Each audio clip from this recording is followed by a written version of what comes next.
புளியரை நோக்கி புறப்படுவோம், நம் கருப்பனின் அருளை தினம் பெறுவோம். புளியரை நோக்கி புறப்படுவோம், நம் கருப்பனின் அருளை தினம் பெறுவோம். வாழ்வு தழைத்து செழித்து உயர்ந்திட வழிவகை அவரே செய்திடுவார். வாழ்வு தழைத்து செழித்து உயர்ந்திட வழிவகை அவரே செய்திடுவார். புளியரை நோக்கி புறப்படுவோம், நம் கருப்பனின் அருளை தினம் பெறுவோம்.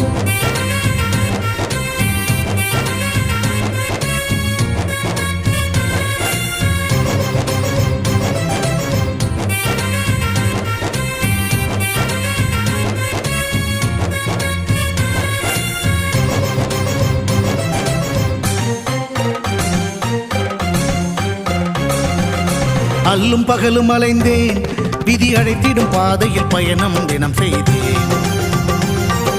கண்ணீரே சுமந்தேன், பல துன்பங்கள் சுமப்பதை வாழ்க்கை என நினைத்தேன். இன்பம் என்றால் அது என்னவென்று